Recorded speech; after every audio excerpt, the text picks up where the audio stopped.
Every world hides its secrets, and some beings belong to more than one. I am born of two worlds where science meets spirituality and reality collides with imagination. Welcome to the space between worlds. The alarm screamed through the space station like a dying animal. Red lights flashed against the steel walls, painting everything in panic and fear. Commander Rhea Lang ran down the corridor, her boots hitting the metal floor with quick, heavy steps. Her heart was racing, but her mind stayed sharp. She had seen too many battles to lose her focus now. "Status report," she shouted as she entered the control room.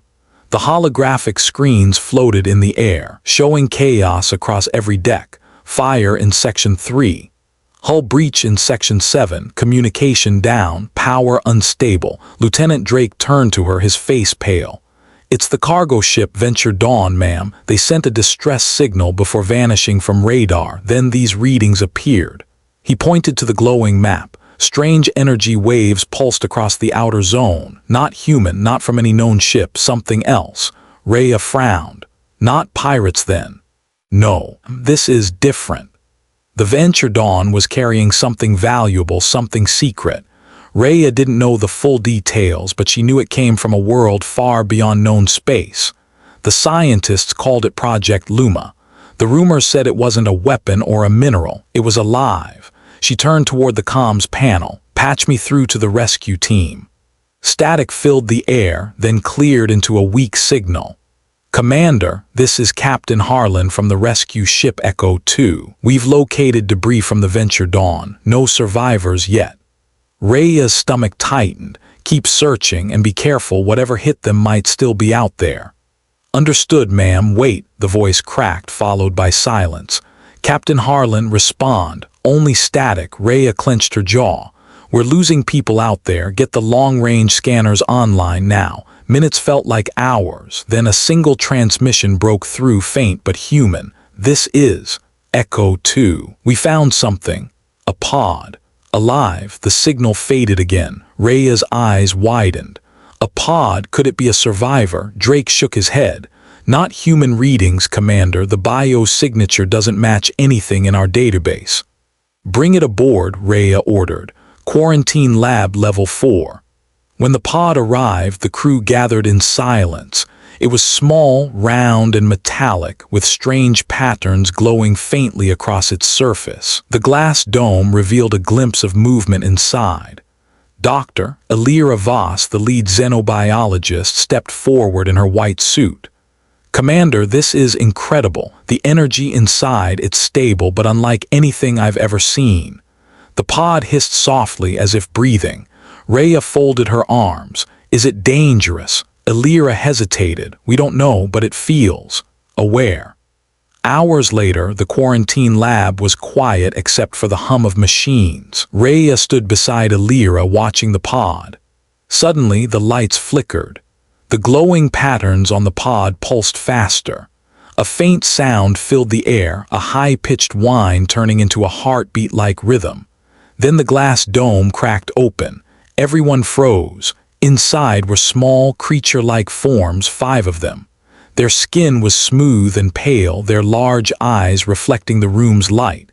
They looked like cubs, but not of any Earth species. Drake whispered, "They're children." Elira's voice trembled. "Cubs, maybe. Alien cubs."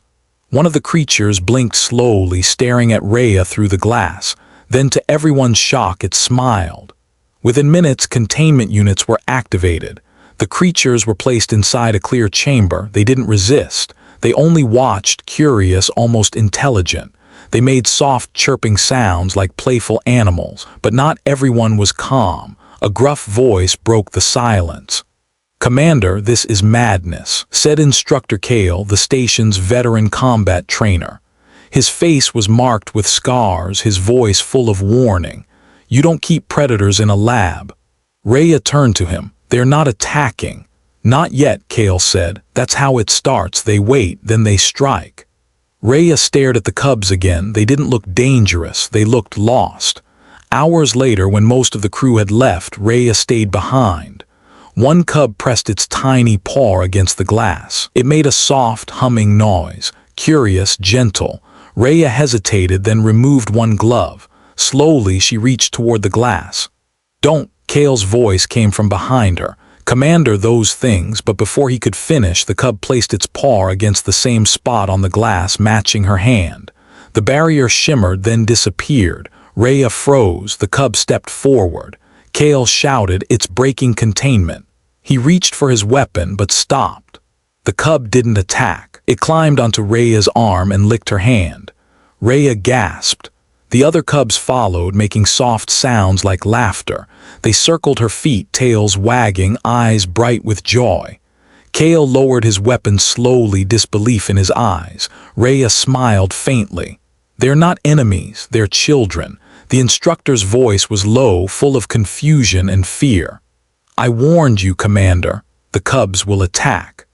Rhea looked at the small creature in her arms as it purred softly. "Maybe they already have," she said. "Just not the way we expected." The alarm lights faded. The station grew quiet again.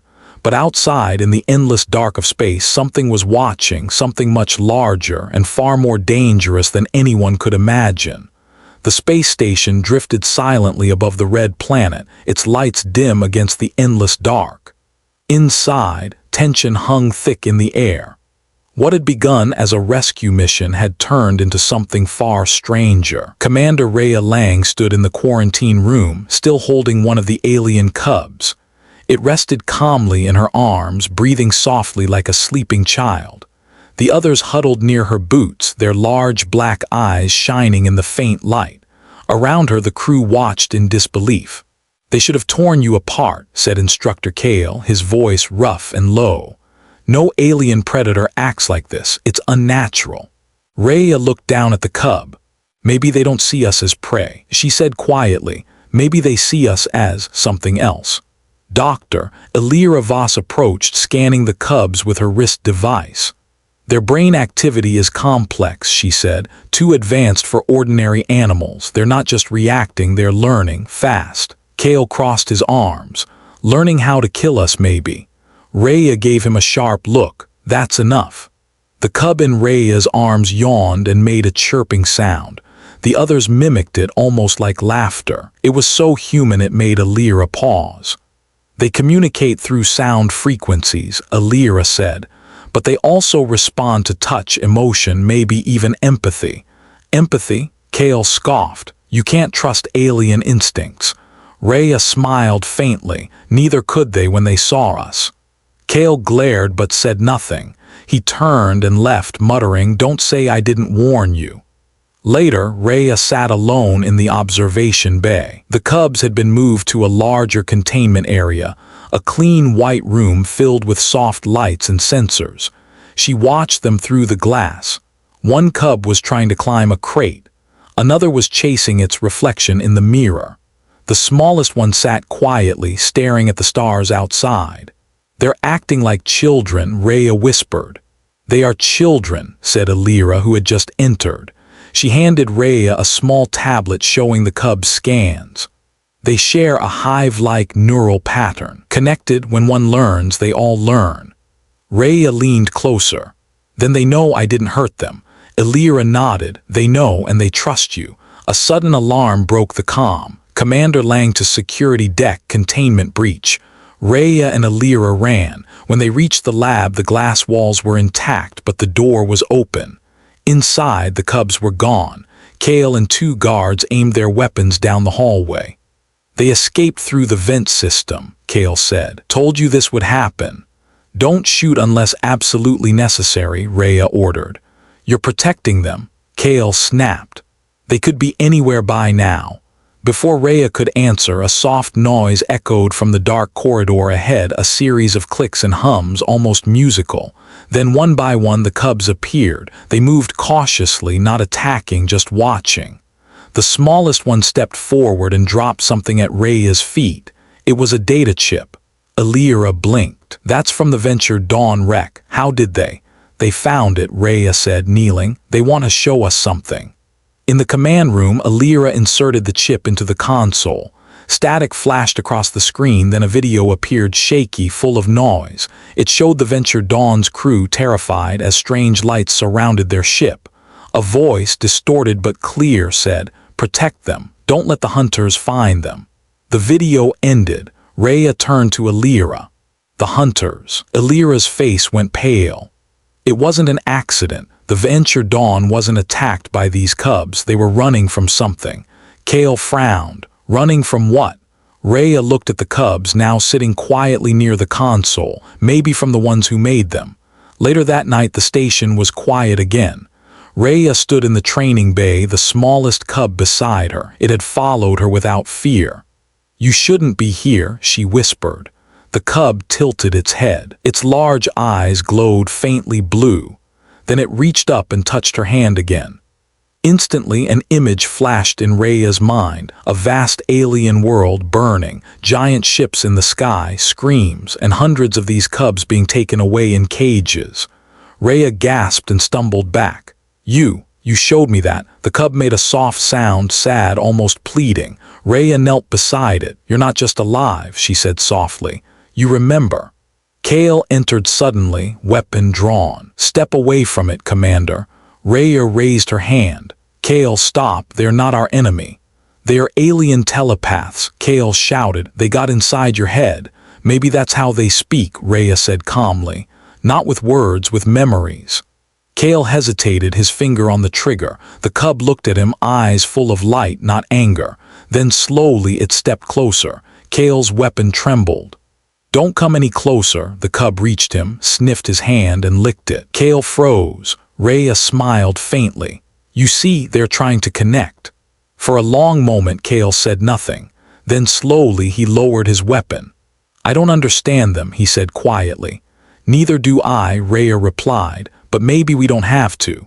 The cub chirped softly, curling around Rhea's leg. Outside the station window, stars glimmered like silent witnesses. But far beyond them, something was moving, large, fast, and heading straight toward them. The hunters had found their trail. The next morning, silence filled the command deck. No one laughed, no one spoke. Every officer's eyes were fixed on the massive holographic display in the center of the room. 3 unknown ships had entered the system. They were dark, sharp, and shaped like claws cutting through space. Their energy signatures were unlike anything the humans had ever recorded. "They came out of nowhere," Lieutenant Drake said. "No warp trail, no signal, nothing." Rhea Lang stared at the display. Her voice was calm, but her gut twisted with unease. "Do we have any message from them?" Drake shook his head. "No communication, just scanning us." Instructor Kale folded his arms. "Those are the hunters, Commander, the ones from the cubs' memories." Rhea didn't answer. She looked at the small creatures behind the observation glass. The cubs were restless, pacing in circles, making soft, frightened sounds. Their fur stood on end, and their eyes glowed faintly red. "They know," Rhea said quietly. "They can feel them coming." Dr. Elira Voss rushed into the room holding a data pad. "Commander, I've analyzed the cubs' energy signatures. They're transmitting something unintentionally. It's like a beacon." Rhea turned sharply. "You mean they're being tracked?" "Yes," Elira said. "The hunters can detect their life patterns. That's how they found the Venture Dawn. That's how they found us." Kale slammed his hand on the console. "Then we get rid of them. Launch their pod back into space before those monsters tear this station apart." Rhea glared at him. "We're not abandoning children to die." Kale's jaw tightened. "They're not children, Commander, they're bait." The station shuddered violently. Sirens screamed as the main lights flickered. "Impact on the outer hull," Drake shouted. "Shields at 60%. Rhea grabbed the rail to steady herself. "Get the defense grid online, return fire." Dozens of plasma cannons activated along the station's sides, firing bursts of blue light into space. The alien ships moved like predators, fast, silent, impossible to predict. One darted close, firing a pulse that tore through a docking bay. "They're not trying to destroy us," Elira said, her eyes wide. "They're testing our defenses." Kale checked his weapon, testing before the kill. down in the quarantine deck. The cubs huddled together. The smallest one pressed its paw against the glass, trembling. Its thoughts were not words, but emotions, fear, sorrow, and something like guilt. Rhea entered the chamber, ignoring the alarms. "They're here for you, aren't they?" she said softly. The cub looked up at her, eyes full of pain.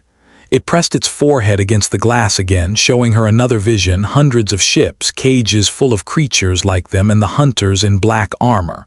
Cold, ruthless. Rhea's breath caught. "You were prisoners." The cub nodded slowly. Kale's voice boomed over the intercom. "Commander, we're being boarded." The doors to the lower decks exploded inward. Figures in dark exosuits marched through the smoke. Their helmets glowed crimson, their weapons humming with deadly energy. Rhea grabbed her rifle. "Elira, seal the cubs in containment. Don't let them take them alive." Elira nodded, locking the door as Rhea and Kale rushed toward the fighting. Blaster fire filled the corridor. Sparks flew as soldiers fell. The alien hunters moved like shadows, coordinated, silent, precise. Kale fired into the smoke, shouting, "Fall back, hold the line." Rhea took cover behind a broken panel. "They're targeting the lab section. They want the cubs." Kale growled, "Then they'll have to go through us first." Inside the lab, Elira tried to keep the containment barrier up, but power flickered across the station. The lights dimmed, and the sound of fighting echoed closer. The cubs pressed together, chirping in panic. The smallest one looked at Elira and made a low, musical tone. The glass shimmered. "What are you doing?" Elira whispered. "No, wait." The cubs stepped through the glass as if it were air. They surrounded Elira, their bodies glowing softly. Then in a flash of light, their forms changed, fur giving way to armor-like skin, small claws extending. Still childlike, but now ready. Elira stared in awe. "You can adapt." The door burst open. 2 hunters entered, weapons raised. Before Elira could move, the cubs attacked, not with brute force, but with pure energy. Bright waves of light surged from their bodies, knocking the hunters back. Their armor melted like wax under the glow. The smallest cub stood in front of Elira, growling softly, protecting her. Rhea and Kale arrived moments later, stunned by the sight. "They're fighting for us," Rhea whispered. Kale blinked. "What in the stars are they?" Elira smiled faintly. "Maybe not weapons, maybe protectors." The battle raged for hours. When it finally ended, the alien ships retreated into the darkness, leaving behind wreckage and silence. The humans were alive, but the cubs were weak, their glow fading. "They used all their energy," Elira said softly, "to save us." Rhea knelt beside the smallest cub, gently touching its head. "You did good," she whispered. "You're safe now." The cub blinked tiredly, then nuzzled her hand. Kale stood nearby, watching quietly. "I was wrong about them," he admitted. "They didn't attack us." Rhea looked up. "No, they defended us." Outside the viewport, the stars burned quietly again, but in the distance, faint red lights flickered in the void. The hunters were not gone, they were regrouping, and next time they would not come alone. The space station floated in silence. The battle was over, but victory didn't feel like victory. The air smelled of smoke and burnt metal. Bodies were being moved. Systems were down. And in the medical bay, the alien cubs slept under dim blue lights, recovering slowly. Commander Rhea Lang stood by the glass, her reflection merging with the small creatures beyond. They looked peaceful now, so innocent, so fragile. Her mind replayed the moment they had saved her crew, glowing like living shields. Beside her, Dr. Elira Voss adjusted the monitors. "Their energy levels are stabilizing, but they are running on instinct. They don't understand what they did." "They saved us," Rhea said softly. "That's all that matters." Elira hesitated. "Rhea, you need to see this." She handed over a cracked data chip. "We recovered it from one of the destroyed hunter suits. It contains a transmission log." In the command center, Rhea placed the chip into the console. The screens flickered, filling the room with distorted voices and symbols. Then, slowly, an image appeared. It was a humanoid figure, tall, armored, its face hidden behind a black mask. Its voice was calm but cold. To all hunter fleets, the specimens must not reach human space. They carry the seed code, terminate with precision, no contact with native species. Kale's eyes narrowed. Seed code, what's that supposed to mean? Elira scrolled through the data. It's biological encryption, genetic data. The cubs were engineered maybe as a weapon or as carriers of something greater. Drake frowned. So they were made by who? Elira hesitated, voice trembling. By humans, or at least by a human civilization that existed long before us. The room went silent. Rhea turned slowly. You're saying we created them? Not us, Elira said. An older branch of humanity, maybe from before the Great Collapse. The Hunter's files mention an empire, the First Dawn. They built bio-life forms to survive cosmic extinction events. The cubs are descendants of those creations. Kale looked from the sleeping creatures to Rhea. So these things are our children. Rhea shook her head. Not children, legacy. Before anyone could process that, the console beeped. A faint voice broke through the static, human, desperate, and coming from deep space. This is Captain Mira Holt of the Venture Dawn to any surviving human station. If you're hearing this, they found us. The cubs must live. They are not weapons. They are the key. Project Luma must continue. The signal cracked, then faded into silence. Elira whispered that was recorded hours before the Venture Dawn was destroyed. Rhea clenched her fists. She knew what was coming. She sacrificed everything to send them here. Kale frowned. Project Luma. What is it exactly? Elira took a deep breath. If I'm reading this right, Luma was designed to preserve human consciousness inside living forms, creatures that could adapt to any world even after humanity was gone. Rhea's voice trembled. You mean they're carrying human memory? Fragments, maybe, Elira said. Dreams, instincts, echoes of our species. They're part of us in a way no machine could be. The station lights flickered. The power core whined weakly. We need to move. Drake said, the hunters will come back with reinforcements. Rhea nodded. Prepare the evacuation pods. We'll head to Outpost Theta. It's hidden in the asteroid field. They won't detect us easily. Kale glanced at the medical bay feed. And what about them? Rhea looked at the cubs. They come with us. Kale didn't argue this time. He just nodded. Hours later, the evacuation began. The survivors moved through the damaged corridors, carrying supplies and wounded. Rhea led the way, her steps firm but heavy. In her arms, the smallest cub stirred weakly, blinking up at her. Its eyes glowed faintly golden now, not blue. It's all right, she whispered. We're going home. But deep down, she wasn't sure what home even meant anymore. As they reached the escape bay, the comms suddenly crackled again. A voice, metallic, cold, and too familiar. Commander Lang of the human vessel, your actions violate interstellar quarantine. Surrender the specimens. Rhea froze. Identify yourself. We are the wardens, keepers of the First Dawn's law. Those creatures are not yours to protect. They are ours to erase. Elira whispered, wardens, not hunters, a higher order. Kale raised his weapon. So now gods come knocking. Rhea's eyes hardened. No, just cowards who destroy what they fear. She cut the channel and turned to her crew. Everyone aboard, now. The escape pods launched one by one, streaking into the darkness. As Rhea's pod detached, she saw the station behind them explode, brilliant light flashing against the black. The cub in her arms looked up, trembling. It's okay, she whispered. You're safe. But as the flames faded, the cub's eyes turned toward the stars and glowed again, brighter than before. A voice, soft and ancient, echoed in Rhea's mind. You are not the first human, but you might be the last. Rhea froze, her heartbeat thundering in her ears. What did you just? The cub blinked slowly, then curled against her chest and slept. Elira looked over from her seat, pale and wide-eyed. Did you hear that too? Rhea nodded. Yeah. Kale's voice came over the radio from another pod. Commander, we're picking up something big. It's following us. Rhea looked out the viewport. A colossal ship larger than a city emerged from the void, black as night, marked with the symbol of a burning sun. The wardens had arrived. The escape pods drifted through silent space, glowing like tiny fireflies against the stars. Inside Commander Rhea Lang's pod, no one spoke.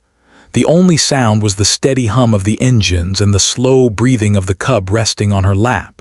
It slept peacefully, unaware of the giant shadow growing behind them. Dr. Elira Voss broke the silence first. "They're following us, the wardens." Rhea stared out of the viewport. The enormous ship filled the darkness, black steel, marked with the burning sun insignia. It moved like a god watching over insects. "They don't want to destroy us yet," she said quietly. "They want to judge us." Kale's voice crackled through the comms from another pod. "Then let's give them something to judge."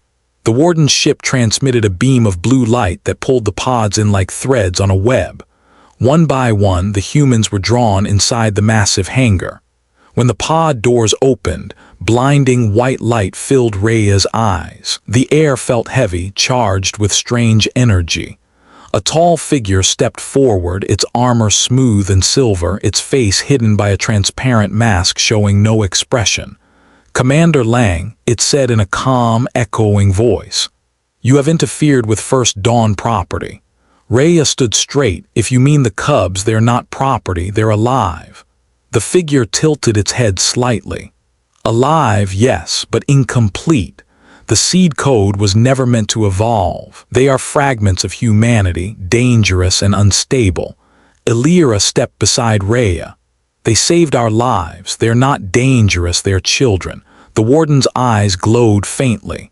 "And that is the problem. Every civilization that shows mercy to the seed code falls. Compassion is corruption. You humans were destroyed once before because of it." Kale muttered under his breath. "Sounds like we weren't the monsters after all." The cubs were brought into the chamber by floating drones. They didn't resist, but their eyes were dim, sad. The smallest one reached toward Rhea, trembling. "Stop this," Rhea shouted. "You talk about rules and judgment, but you don't even understand what they are." The warden turned slowly. "We understand too well. We were the ones who created them, Commander. We are what remains of the First Dawn."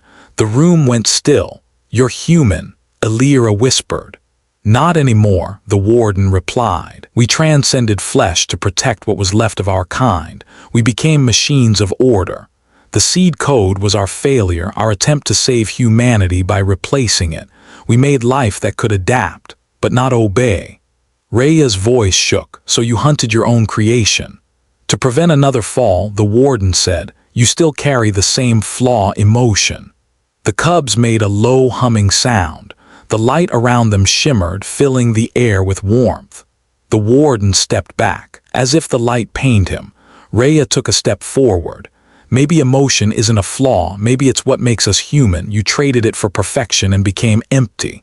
The warden's tone grew sharp. "Enough, return the seed code and you may leave alive."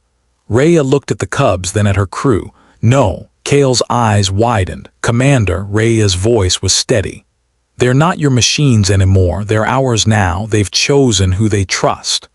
The smallest cub stepped toward her, its eyes glowing gold. The glow spread to the others. The warden raised his hand. "You cannot defy us." "Watch me," Rhea said. The chamber shook violently as the cubs released a burst of light. The glow expanded like a wave, passing through the metal walls, the soldiers, and the machines. Every screen flashed, every drone froze. The warden's armor cracked under the energy. Their voices turned distorted. "Impossible." The seed code. "Awaken." Elira shielded her eyes. "Rhea, what's happening?" The smallest cub turned toward her. Its voice was soft, echoing in everyone's minds. "We remember now, we are not tools, we are memory made alive." Rhea's breath caught. "You can speak. We could always speak. You finally listened." The warden staggered forward, his mask half broken, revealing human eyes filled with fear. "You will destroy everything," he said. "Your kind always does." Rhea stepped closer. "Then maybe it's time to destroy the fear that keeps us from changing." The cubs surrounded the warden. Their glow wrapped around him like light and shadow. Then suddenly peace. The light faded. The warden fell to his knees, trembling. "I remember," he whispered. The warmth, the laughter, the first sunrise on Earth. Rhea knelt beside him. You buried what made you human, they brought it back. The warden looked at her with tears forming in his once cold eyes. Then maybe we are saved. He closed his eyes and his armor went still. Silence filled the chamber. The light from the cubs dimmed, leaving soft gold trails in the air. Elira whispered, "Did we just witness rebirth?" Rhea exhaled slowly. "No, we witnessed forgiveness." Kale stared at the fallen warden. "What happens now?" The smallest cub looked up at Rhea, its voice soft again. "Now we choose together." Rhea smiled faintly.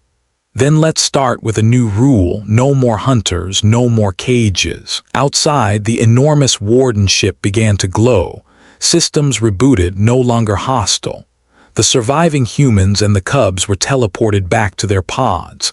As they drifted free, the Onestead ship released one final transmission. Project Luma restored. Humanity endures. Rhea looked out the window as the stars returned to calm. The cub purred softly in her arms. Elira smiled through tears. "What now, Commander?" Rhea watched the endless galaxy ahead. "Now," she said softly, "we find a place where light can grow again." The stars stretched endlessly around the small human ship. Days had passed since the encounter with the wardens. The crew was silent, still shaken, still wondering if they had just made peace or started a new war. Commander Rhea Lang sat in the cockpit, her hands resting on the controls, her gaze locked on the swirling golden map projected before her. The map wasn't from human tech. It came from the cubs. Each night they gathered near the navigation panel, touching it with their glowing paws, leaving behind trails of light that connected into a single image, a planet shining like fire. Dr. Elira Voss studied the display.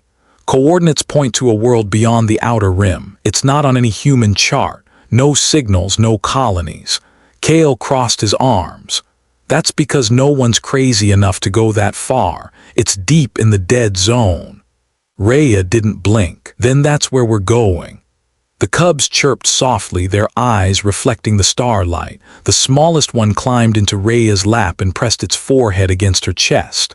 A faint hum filled the air, warm, rhythmic, almost like a heartbeat. Elira smiled. "They're guiding us, they want to go home."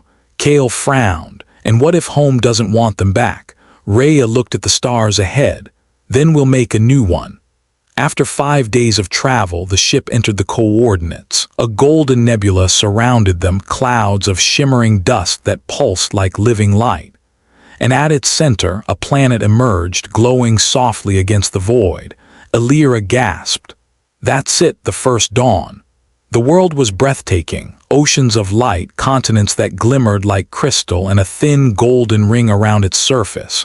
No communication signals, no cities, just silence. Rhea whispered, "It's beautiful and empty."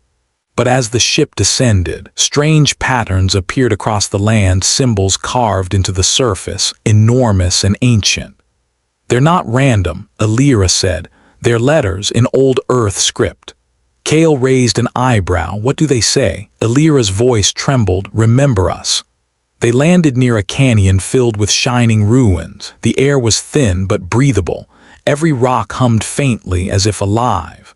The cubs leapt out first, running through the ruins with joy. They chirped, touched the walls, and the stones responded with waves of light. "They're activating something," Elira said, "like memory storage." Rhea followed them deeper into the canyon. The walls glowed brighter, revealing images, humans in golden armor, towering cities, great ships leaving the planet. Elira's eyes widened. "This isn't just a ruin, it's a record. The first dawn left behind their history." Rhea reached out and touched one glowing symbol. Instantly, a surge of energy flooded her mind. She saw visions, humans standing beside the same cub-like creatures, laughing, teaching, exploring together. Then came war, fire, and finally silence. She stumbled back, gasping. They were partners, not weapons. The smallest cub looked up at her, eyes glowing with soft gold. "We were created to remember them," its voice echoed in her mind. "When they fell, we carried their light across the stars." Rhea knelt, And the hunters, they were the ones who forgot what it meant to be human. Elira whispered, "The wardens," the cub nodded. "They built walls of metal and logic. We built hearts of memory. They feared us because we felt." Kale sighed, shaking his head. So this was humanity's final lesson, learning to love what they made. Suddenly the ground trembled. A massive pulse of light erupted from the canyon floor, shooting toward the sky. Drake's voice came through the comms. "Commander, something's waking up." The canyon walls cracked open, revealing a gigantic chamber beneath. In its center floated a massive structure, half machine, half living organism, shaped like a human heart, beating slowly. Elira stared in awe. "It's the core of Luma, the first seed." The cubs gathered around it, glowing brighter than ever. Their light merged with the core, and a voice filled the air, calm, ancient, and deeply human. "To those who remember, we are the first dawn. We failed once. But you, our children, carried our soul." Rhea felt tears sting her eyes. "They left a message for us." "Not just a message," the voice continued. "A choice. Rebuild humanity as it was or as it could be." The core began to split, releasing golden fragments into the air. Each fragment formed into small glowing shapes, part machine, part living light, and they floated toward the cubs. Elira gasped. "They're merging, evolving." The cubs transformed, their forms stretching taller, their features more human-like yet still gentle, radiant. Their eyes held both innocence and wisdom. The smallest one looked at Rhea, its voice clear now, no longer only in her mind. "You taught us compassion again. The first dawn will live through you." Kale muttered softly, "Guess the future just got a new species." Rhea smiled through tears. "No, a new family." The core dimmed. The canyon quieted. The light faded into soft starlight above them. Elira turned to Rhea. "What happens now?" Rhea looked at the new being standing before them, once cubs, now something more. "We rebuild," she said. "Not as humans, not as machines, but as both together." The golden horizon shimmered as the first sunrise broke over the ruins. For the first time in centuries, the world of the first dawn was alive again. The golden planet of the first dawn was quiet after the awakening. Rivers of light flowed through the ruins like veins, and the air smelled clean for the first time in centuries. Commander Rhea Lang stood on a high cliff, the new sun rising before her. Behind her, the cubs, now changed, half human, half luminous, built small fires and spoke softly in their melodic tongue. They were learning words again: home, peace, beginning. Doctor. Elira Voss sat beside the glowing stream, typing reports into a cracked datapad. "The atmosphere is rebuilding itself," she said. "The core repaired the ecosystem faster than any technology we've ever seen." Kale chuckled. "Guess we won't need oxygen tanks soon. Maybe we should build a cottage instead of a base." Rhea smiled faintly. "One step at a time, instructor." At noon, the second sun rose. Its light was softer, silver instead of gold, casting long shadows across the canyon. The cubs lifted their faces to the sky and sang. The sound echoed like wind through crystal. Elira listened, tears in her eyes. "They're harmonizing with the planet's pulse. It's alive because they are." Rhea watched them quietly. "Maybe this world has two hearts now, one from them and one from us." Kale looked uneasy. "Commander, what if this isn't the end? The wardens might come back." Rhea turned toward him. "Then we'll be ready, but this time not with guns." That night Rhea couldn't sleep. She wandered through the glowing forest near the camp. The leaves shimmered when touched, singing in tiny notes. She stopped at a clearing. The smallest cub, now tall as a young teenager, stood there, gazing at the twin moons. "You're awake too," Rhea said softly. The being turned, its golden eyes kind. "We dream with the stars open," it said in calm, broken words. "Dreams show danger." Rhea tensed. "Danger from where?" It pointed upward. A faint red light pulsed among the stars, far but growing brighter. "The hunters return," it whispered, "but not the same." Morning came with storms. The sky boiled with crimson clouds. Elira ran to Rhea. "Energy readings from orbit massive. It's not a fleet, it's a construct." Kale stared at the horizon. It's eating the sunlight. A massive shadow fell over the land. In the sky hung a machine the size of a moon, a warden forge, ancient and unstoppable. Rhea clenched her fists. They're here to erase everything us, them, this planet. The transformed cubs stood together, their eyes glowing with calm courage. Let us end what began, said the smallest one. We will not fight with hate. The forge released its first pulse, a beam of white energy ripping through the clouds. The earth cracked. The golden rivers dimmed.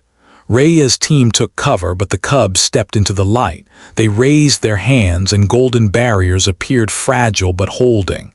Elira shouted, "They can't block it for long." Rhea ran forward, standing beside them. "Then they won't stand alone." She touched the smallest one's shoulder. "If you can connect minds, do it. Let us share the load. You would link your heart to ours." Rhea nodded. "That's what family does." Light burst across the battlefield. Human and Luma minds joined, pain, love, memory flowing as one current. Rhea saw flashes of the past, Earth's oceans, laughter, cities of steel. The Luma saw stars dying, loneliness in the dark. Together, they found balance. Fear turned into strength, sorrow into resolve. The combined light surged upward, striking the forge. Inside the machine, the last warden, the same one who once judged them, opened his eyes. He saw the union of human and seed code, the harmony he once feared. He whispered, "So this is what we lost." Then he shut down the core. The forge's lights faded. It fell silently, dissolving into dust and starlight. When the storm cleared, the twin suns shone again. The air smelled sweet like rain after centuries of silence. Kale leaned against a stone pillar, exhausted. "We actually won." Elira smiled faintly, not by killing, by remembering. The cubs, the new Luma, stood among the ruins, their light softer now. The smallest one approached Rhea, eyes full of peace. No more hunters, no more cages, only children of two suns. Rhea placed her hand on its shoulder. "Then it's time we build a world worthy of both." Years later, historians would call it the Second Dawn, a time when humanity didn't conquer the stars, it healed them. The Luma and the humans built together cities grown from living stone, powered by light and memory. Rhea became their first speaker, not a ruler but a bridge. Elira became the keeper of knowledge. Kale trained new explorers, warriors of peace, not destruction. And the cubs, the Luma, became teachers, showing what humanity had forgotten, that strength without compassion is emptiness and light means nothing unless shared. At sunset, Rhea stood again on the same cliff where it had all begun. The two suns burned side by side. The smallest cub, now grown, radiant and wise, stood beside her. "Do you miss the old stars?" it asked. Rhea smiled. "No, because they are still here in you." The wind carried laughter through the glowing forests. For the first time in the universe's long history, human and creation watched the same sunrise as equals. If you enjoyed this journey, leave a like, share your thoughts below, and subscribe to become part of this story. This is born of two worlds where reality ends and imagination begins.